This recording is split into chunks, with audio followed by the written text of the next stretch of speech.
Welcome everyone to Coaching in a Session. My name is Michael Rearden, and I'll be your mindset coach today. And today we're going to be talking about how can we be stronger? Because right now we're living in a world where many people choose to be weak. They choose to be complacent. So we just have to figure out how can we help elevate those people to want more in their life. And it's not so much that they need to want more. It's just that why are they not going after more when they have the potential? And right now there's a trend. Let's be weak. Let's continue to be weak. And there's a reason why people are going down that path. And we're going to be talking about that today. If you are new to the channel, make sure to like, comment, and subscribe, and to share this video. When we look at the current state of society, the current state of the world, especially here in America, we have to understand something about the past maybe 100, 200 years. Now, there's a saying, a well-known saying, and it goes like this. Tough times create strong men create easy times create weak men. And there's multiple renditions to that. So tough times are going to create strong men, but how many years does that take? 10, 20, 30, right? Now these strong men have went through all this work to get to the place that they are in. And now they're stronger, of course, right? Yeah, they did some great things and now they're able to have a new life, a new, better life, right? But it was a challenging way, a challenging path for them. And now that they're strong and now they have this mentality, I don't want my children to go through the things that I went through. Though that's a good thing, right? You're a good parent. Why in the world are we going to take away that challenge from children? And I talked about this in the podcast, talking about this is what children need. And that's challenge, because weak children are going to be weak leaders when they grow up. So now we have these strong men and they created easy times, and those easy times created weak men, and those weak men are going to create tough times. It's like a cycle. Now, we have to understand something. We can be strong and create easy times, but not create weak people. How do we do that? Right? It sounds like a mystery, because if this is going to be a cycle that society is doing right now, we need to understand just because there's a cycle doesn't mean we can't break it. So many people are going to be operating under, okay, I had such a rough life. I was bullied. I didn't have a dad. I didn't have the love and affection of my friends. I mean, the list can go on. We all have some type of challenge, some type of trauma that has happened in our life. And we have to understand something. That challenge, that turmoil that we had made us who we are. And I often think when I have my kids, and when they're growing up, what do? Do I operate under the mindset, I'm going to make sure this child doesn't have to suffer the way I suffered? Growing up in the ghetto, home burglarized every other month. I mean, wasn't a terrible life. I enjoyed it. It was like camping, especially when we lost electricity. So we would lose electricity. We had no heat. The furnace was broken. We lived in a home in the winter in Connecticut. It's cold. And if we had electricity, we were able to put a little space heater in the bedroom and close the door, and that would create a nice warm pocket. But guess what? If we had to take a shower, it was a cold shower. Or we had to go to the stove, if the stove wasn't broken, warm up water, bring it upstairs into the bathtub, mix it with the cold water, and take a bath. It was a process. But for me, it was not a challenge. I didn't think of, oh, my life is so miserable when I was a child. Not once. Not once did I say, I wish we had a heater. I wish our furnace was fixed. I wish we had power. I wish we had more food to eat. I had just what I needed. I had enough. I saw a picture, video, and this has been around for years, where there was a girl, probably a poor area, poor country. Her mom had made her a cake. And it was just, probably like a store-bought cake with some frosting and some sprinkles, and they had some liters of soda. And when she saw the cake, and when she saw the soda, she started to cry. Why would a young girl cry just because she got some cake, and 2 liters of soda. Here in America, we can probably find enough change on the ground to buy that every single day. If I went out and I purposely looked for change in certain areas, of course, in certain areas you're going to find more change, I could be able to buy those cakes and those sodas. But for her, it was something meaningful. She understood my life is not easy. I understand my mom is struggling. Maybe her dad was struggling if he was in the picture, or if the mom was in the picture, right? It could go both ways. It's the little things that we forget to appreciate. And the fact that someone comes and bullies us, it turns our world around and we say, oh my goodness, I was bullied and I'm a victim. And now we're victims. How is being a victim going to help you in life? It's not. Being a victim is just going to cause you to have more inaction. I'm a victim, I can't do this. And that creates more limiting beliefs. And those limiting beliefs are just going to be anchors and stop you from going toward more in your life. And it's amazing to me, not just what's happening in the world, but just looking around in my own area, how weak people are, how weak-minded they are. They know they have the potential to get whatever they want, to live a better life, yet they allow themselves to have the scraps that the government is throwing at them, that big corporations are throwing at them, and they're okay with it. And I'm not saying to take up a pitchfork and riot and to start protesting. You don't have to do that. What you have to do is you need to look in the mirror and you need to say, I'm not going to be weak anymore. I'm choosing to be strong. And we need to figure out why we are weak. Now, it might be because of your current circumstances. It might be because of past traumas. But what I can tell you is, whatever it is, that's not going to define you. It needs to refine you. There's a difference. If you're going to just say, oh, I was a victim, I was bullied. Okay, well, what are you going to do about it? Are you going to keep on complaining, or are you going to change? And many people are just going to hold that like a poison, and they hold on to it. And now they're so angry. They believe their opinion or their belief should be everyone else's. It's ridiculous. And I'm not going to be on board with that pity party. If you want to have a pity party, don't invite me, because I'm not going to show up. Because I want people to be strong. I want to create leaders. And many people who watch my show, many people who seek coaching, those are going to be the people who are going to be the next leaders. And it's not because what I'm saying is so profound, so new, where someone says, oh, we listen to Michael, he's going to be able to help lead me to a better leadership or more success. It's not that. It's because you have decided, I'm going to invest in myself. That's the key. That's the seed. I'm going to invest in myself. I'm going to put in the work, regardless of what it takes, regardless of how much work that needs to be done. I'm going to put in the work. Now, what do you do if you have children and they're growing up to be weak? They decide that they're going to have their own pronouns that they believe that they should be called. Okay. I mean, that's your own personal belief, your own opinion, right? You can be called whatever you want. But at the same time, telling people to call you a certain pronoun, that's on the borderline of control. And we have to understand that we shouldn't be controlling people.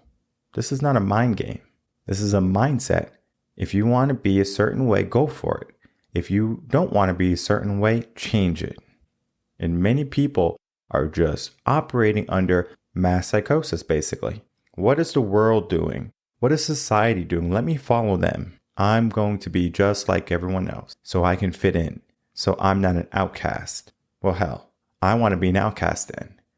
I want people to look at me like they did the Wright brothers, like they did Roger Bannister, like they did Neil Armstrong. They didn't have any belief in them. And I don't need anyone to believe in me. I don't need anyone to invest in me. I don't need anyone to hold my hand. I can do that myself. And if you think that you need someone to hold your hand or someone to believe in you, it depends on who it is. Because if you're just going to look at your peers and hope they lead you in the right direction, think again, because they have their own agenda. You might want to look for a mentor or coach. It doesn't matter who you are. You could be left, right, central, black, white, yellow, red, green. It doesn't matter your color. It doesn't matter your religious beliefs. It doesn't matter your culture. All that matters is, do you want to be better in life? Do you want to be stronger? Because if you want to be stronger, head over to revenconcepts.com and we can get you that coaching you need.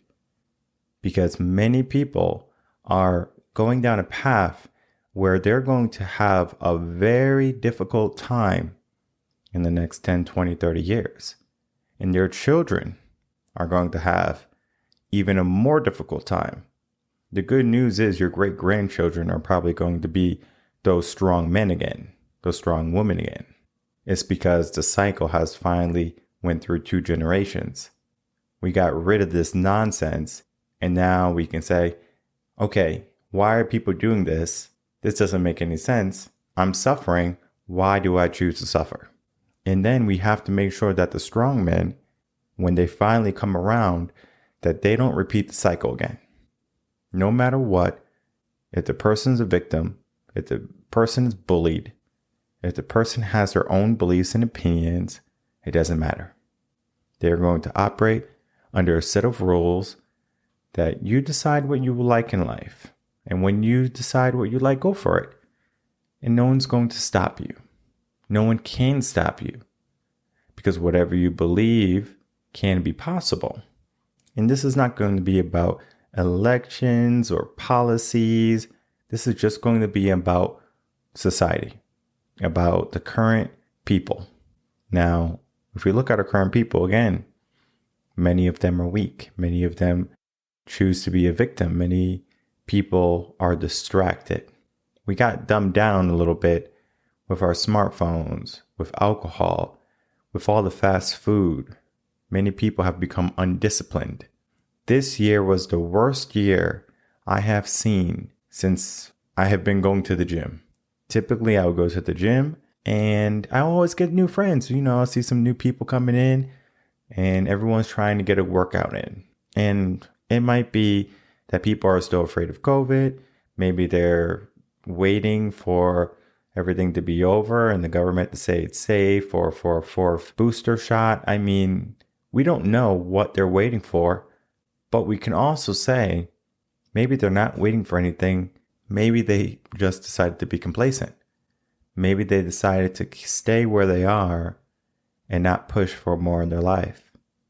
And what that is going to do is not only make their times tough in the future, but their children's time is going to be tough too. There's a saying, you can choose easy now, hard later, or you can choose hard now, easy later.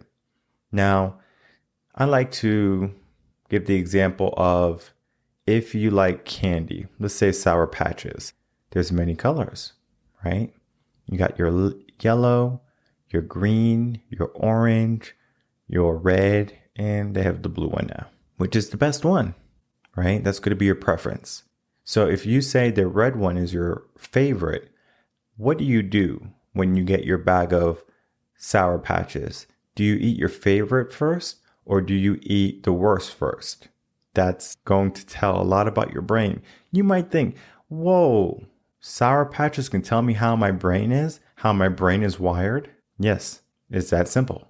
Use Starburst. I don't care, whatever favorite candy you have, but they have to be at least 4 different choices. So now you have 4 different choices. I guess it could be 3 too, but let's just say 4. 4 different choices. Starburst. You have your yellow one, your orange one, your pink one, and your red one. That's the original. Now, of course, many people are going to say the best one is the pink one. But there's some crazy psychopaths out there who say the yellow one's the best. And it does taste good. I'm not going to say it doesn't. But we have to understand something. Just because they have a difference doesn't mean that this person is living life wrong. They're not. That's their preference. So if they like yellow, go for it. Hey, that's fine. If they like red, cool. No problem. That is their choice. put those Starbursts or those Sour Patches, whichever candy you have in front of you, and just pay attention. Which one do you eat first, or which one do you have a tendency to eat first? So if you have a tendency to eat your favorite first, you choose easy now. But if you have a tendency to choose your worst first and then your favorites last, you have a tendency to choose hard now, easy later. Now, if you have a tendency to choose hard now, easy later, we're on easy street. You get some coaching, you're going to be all set within maybe 2 months. And I'm talking about you're going to have higher income, you're going to be in better health, better mindset, better relationships within 2 months. If you have that type of mindset where you have hard now, easy later. Now we get into the more challenging one. People who choose easy now, their favorite. So they want their favorite candy first, whether it be Sour Patch, Starburst, whatever the candy is, right? Skittles. But I think Skittles all really taste the same. But hey, whatever. So just knowing that if you're the type of person who chooses to have easy now, your favorite candy now, and hard later, you're going to have a more challenging time changing your mindset. Now, is it possible? Of course it is. We can change any mindset. Any mindset can be changed. It can be altered. That's neuroplasticity. And I'm not sure if I spoke about neuroplasticity yet, but if not, we're going to be talking about that because I do have a blog on it. And when we are in the process of changing our mind, we're actually changing how our brain, the passageways, the way we think, the way we operate. Similar to how if you see a certain color you like, or if you taste a certain food you enjoy, something sparks. You're like, whoa, I like this. Similar to when we are doing actions, we say, this is fun. This is not fun. I don't like this. But how can we enjoy something we don't like? Because it's possible. We do have to find appreciation and a joy, but it's literally where this rewiring our mind. And that goes into how we're living life. Similar to how we might be in a bad situation right now, we can change that situation, become better, and then have ourselves in a better situation. It's just the switch. How do we do the switch? Do we do the switch? Do we even know about the switch? Do we want to put in the work for the switch? And I encourage people, especially people who are choosing hard now, easy later, right? Get some coaching to get to where you need to quicker, right? Because you're going to get there 100%. It's just how long is it going to take you? Is it going to take you 10 years, 30 years? Do you want to be like Colonel Sanders and 65, have your fame and your glory? No. Enjoy it while you're young. And that's something that we have to start to see, right? We have to see, okay, I'm more focused on what I'm going to do, how I'm going to be every single day. And it's about the small progress we make. Many people don't make any progress in their day.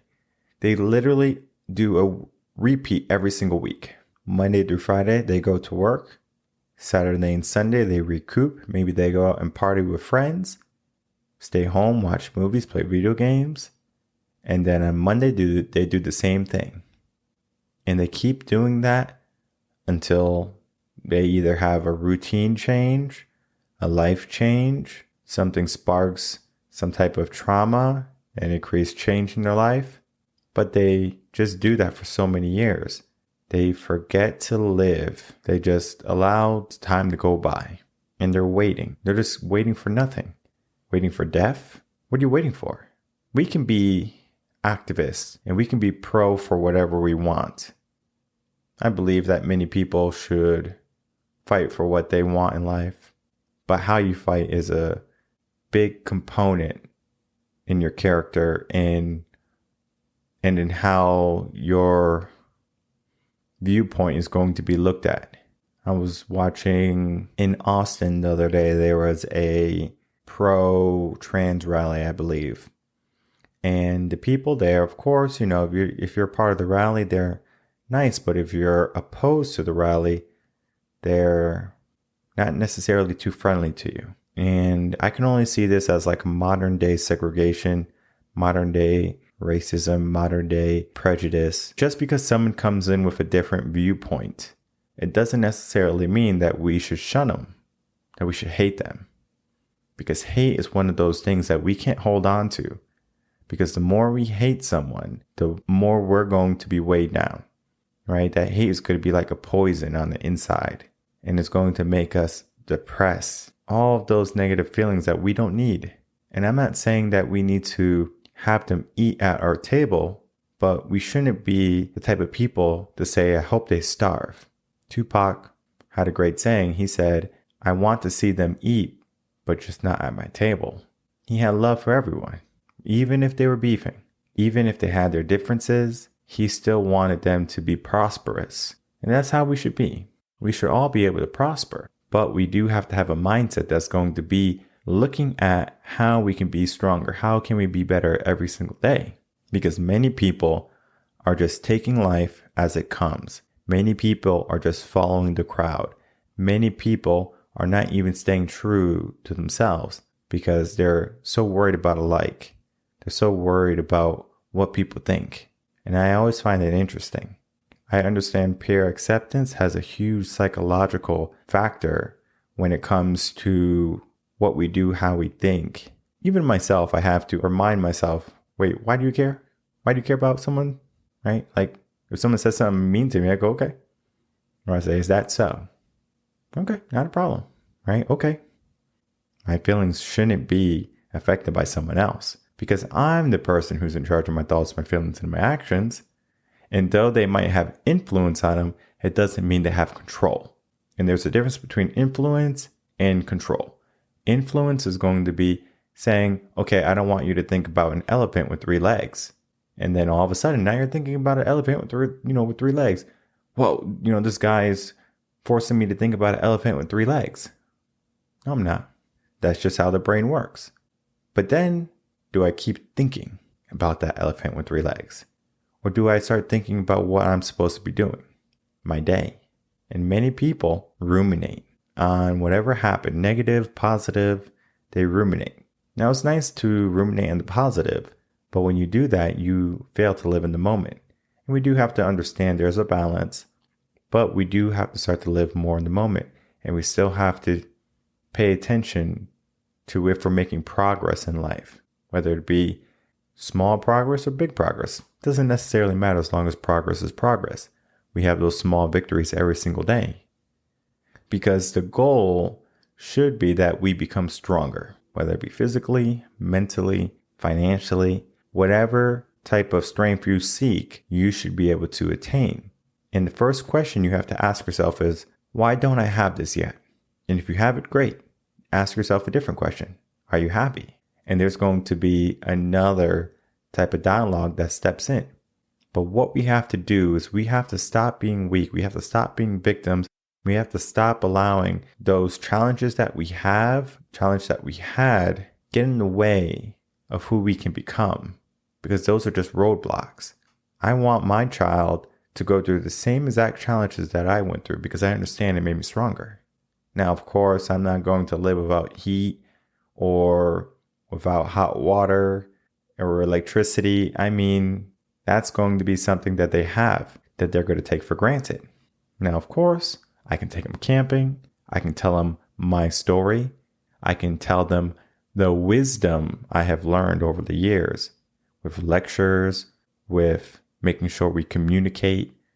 I can do that. And in doing that, I'm going to instill those challenges, those lessons into their mind. And now they can say, wow, that's going to be tough. I don't want that for myself. And sometimes they're not going to have those examples, those influences, those life experiences to go off of.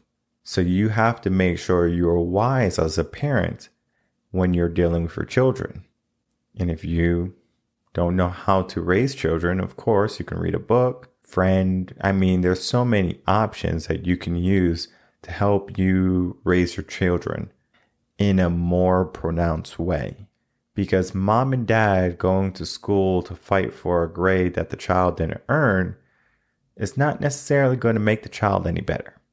If my kid gets a bad grade, that's on them. Now, of course, I'm going to do my homework. I'm not going to throw the kid in kid jail and say, you're grounded and go to your room for the day. I'm not going to be that type of person. I'm just going to ask, did you study? Yes or no? I'm just looking for some data. Did your teacher teach you this? Yes or no? Okay. And I'm just going to get more data. And on the next parent-teacher conference, and I'm going to have a list that I'm going to ask the teacher. I'm going to say, hey, can I see your lesson plan on this date or from this time span? The teacher will have them. They have to. If they don't have them, I don't know what they're doing, because I was a teacher and you have to have your lesson plans. If your supervisor or if your director, assistant principal comes in and they want to see your lesson plans, you better have them. Now, if the teacher didn't have them, right, for some odd reason, right? Maybe it's on the computer at home. I'll say, just email them to me, please. Okay, not a big deal, right? I don't mind. But if they say, sorry, I don't have those, then I'm going to say, well, okay, that's going to be like a strike to you in my mind. I'm not going to tell her out, tell him or her out loud. I'm going to say, that's going to be a strike. And then my child gets a point. Okay. So you don't have lesson plans. So how are we teaching? How can we be effective teachers if we don't even know what we're teaching them when we're teaching them? Because we can keep going around teaching them the same thing, but we want to keep making progress. So when did you teach him this? That he's having such a difficult time. Are you able to teach him? Are you teaching him in different ways? Whether he be auditory, visual, or kinesthetic type of learner. Now, of course, I understand that education doesn't end once they leave school. It's going to be, even when they get home, education should be prolonged. A kid shouldn't get home and start watching TV. A kid should get home and start doing work, whether it be some type of book work, artwork, music, going outside and playing, physical activity. They should be doing work, not sitting and being stagnant, because that sitting in stagnancy has caused people to be weak, has caused people to remain complacent, because they have gotten to a habit that has made them weak. So how do we get out of that weakness? How can we break free from our comfort zone? How can we break free from our lies and our deceit that we have been telling ourselves all these years? It's going to take a massive amount of work, but we can do it. And we can do it together. We could do it here at Reven Concepts, or you can do the work solo.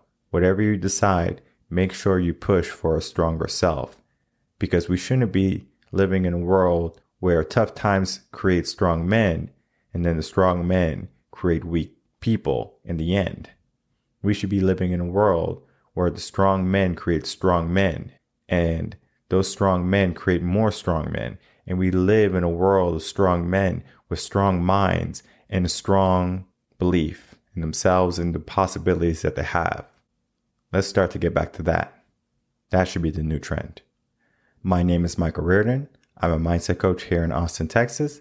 If you have any questions, you can email me, coachingassession@gmail.com. Interested in working with me, head over to revenconcepts.com. I will see everyone on the next episode of Coaching a Session. Until then, take care.